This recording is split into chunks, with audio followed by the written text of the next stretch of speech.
सामाजिक न्याय की बात आपने की, आपकी पार्टी करती रही और नो डाउट लालू प्रसाद को इसका क्रेडिट भी जाता है। लेकिन आपके आलोचक ये कहते हैं कि सामाजिक न्याय में लालू प्रसाद या फिर जिन लोगों का भी आपने नाम लिया, हाशिए पर बहुत सी ऐसी जातियां रह गई जिनका अब तक उत्थान नहीं हो पाया। कुछ जातियों का उत्थान हुआ। मैं दलित अधिकार पे ही आ जाता हूं सीधा सीधा।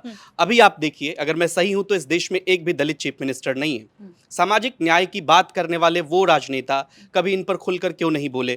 क्या आपको लगता है कि उचित प्रतिनिधित्व मिला है और उन लोगों ने इसके लिए सही आवाज उठाई है जो दलित अधिकार की बात करते हैं?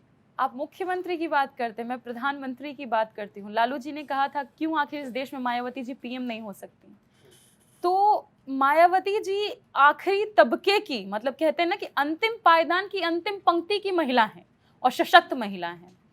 पिछले हाल के दिनों में ही हमने, आप अगर सोशल मीडिया से ही हमने शुरू किया है, मैं आपको बता रही हूँ, कई पत्रकार, कई लोग ऐसे इतनी अनर्गल टिप्पणियां उन पे की, जातिवादी टिप्पणियां उन पे की, और उस महिला पे जो इतनी मजबूत महिला रही, इतने बड़े राज्य को संभाला और बहुत ग्रो करने में मदद भी करी। तो ये देश मुझे लगता है कि शायद अभी तैयार नहीं है। क्योंकि इसलिए तैयार नहीं है क्योंकि जब हम जातिगत भेदभाव की बात करते हैं तो एक्सेप्टेंस नहीं आया है अभी। कुछ तबके हैं जिनको उन तबके में होने के कारण प्रिविलेज मिलता है। पेरे बॉर्डो की थ्योरी है, कैपिटल की थ्योरी, जिसमें यह है कि आप एकेडमिक कैपिटल, सोशल कैपिटल, आपके पास कल्चरल कैपिटल होते हैं तो वो आपको डिफरेंस क्रिएट करते हैं। यहाँ पे जाति का कैपिटल काम करता है इस देश में, क्लास कैपिटल के साथ साथ। तो जिनके पास वो जाति का कैपिटल नहीं है तो ऑब्वियसली वो आगे उतना नहीं आ पाते हैं। मायावती जी बहुत आगे आई, हमारे नेता जितने लोग आए बहुत स्ट्रगल करके आ गया है, क्योंकि उनके दिए गए कोई बयान पन्ने छपते भी नहीं थे मीडिया में, बहुत मुश्किल होता था वहां तक पहुंच पाना। और अगर ये देश ये स्वीकार नहीं कर पा रहा है कि जातिगत आधार पर भेदभाव हो रहा है, किसी को जातिगत दूसरी शादी में कर देने के कारण, दूसरी जाति में शादी करने के कारण उसकी हत्या हो जा रही है पिता के द्वारा ही, सो कॉल्ड ऑनर किलिंग, सम्मान के लिए आप ये सोचते हैं कि देश में मुख्यमंत्री बन जाएंगे दलित तबके की और इनको आप एक्सेप्ट कर लेंगे। मैं जॉर्ज फ्लॉयड को याद करती हूँ। जॉर्ज फ्लॉयड का आंदोलन आपको याद होगा, अमेरिका में ब्लैक समुदाय से आते थे, उनके गर्दन पर पैर रख करके उनको मार दिया गया था।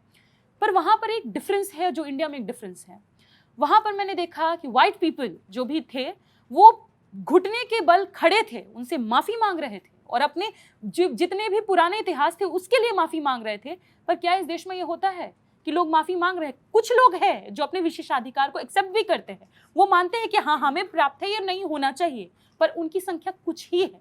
जब तक इस देश में ऐसा नहीं होगा कि कुछ लोग अपने विशेषाधिकार को मानेंगे कि हाँ इस तबके में पैदा होने के कारण मुझे विशेषाधिकार मिले और इस तबके में पैदा होने के कारण तुम्हारा सप्रेशन हुआ, तब तक तस्वीर नहीं बदलेगी। नेता इसी समाज का हिस्सा है, नेता कोई मार्च से नहीं उतर करके आए हैं। तो जब तक समाज इस चेंज के लिए तैयार नहीं होगा तब तक नेता भी भूमिका नहीं निभा सकते। पर अगर लालू जी की मैं बात करूं, कर्पूरी जी ने मुंगेरी लाल कमीशन लाया, लालू जी ने, राबड़ी जी ने उस आरक्षण को बढ़ाया, और उसी कड़ी में जब तेजस्वी जी आए, 17 महीने की सरकार थी, हमने न सिर्फ जातिगत सर्वे करवाया अपने पैसे से, क्योंकि केंद्र सरकार नहीं कराना चाहती थी, हमने रिजर्वेशन को भी बढ़ाया।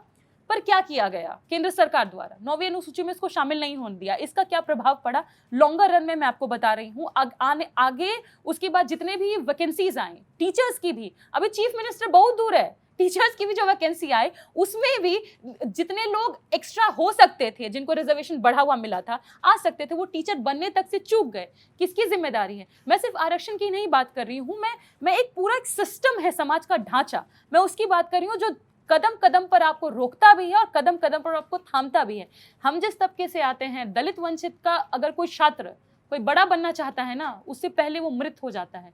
रोहित वेमुला कभी नहीं भूलेंगे, उनके नाम पे आंदोलन बहुत हुए, आज तक रोहित एक्ट लागू हो गया क्या? नहीं हुआ। आज भी यूनिवर्सिटी में IIT IIMs कितने जगह छात्र आत्महत्या कर रहे हैं, खुशी से मर जा रहे हैं क्या, उनको मार दिया जा रहा है। अभी तो एकेडमिक्स में आने की लड़ाई है साहब, अभी तो सब जगह आपके पास, आपके मीडिया में पहुंच जाने की लड़ाई है। आप तो चीफ मिनिस्टर बना रहे हैं, हम तो चाहते हैं प्रधानमंत्री बने, हम तो चाहते हैं दलित बैकवर्ड तबका प्रधानमंत्री के कुर्सी तक पहुंचे। पर आप पहले अकेडमिया में तो घुस जाने दीजिए, वो कुर्सी अभी दूर है, लेकिन सब मिल करके, आप लोग मिल करके, हम जैसे प्रोग्रेसिव लोग मिल करके उनको जरूर आगे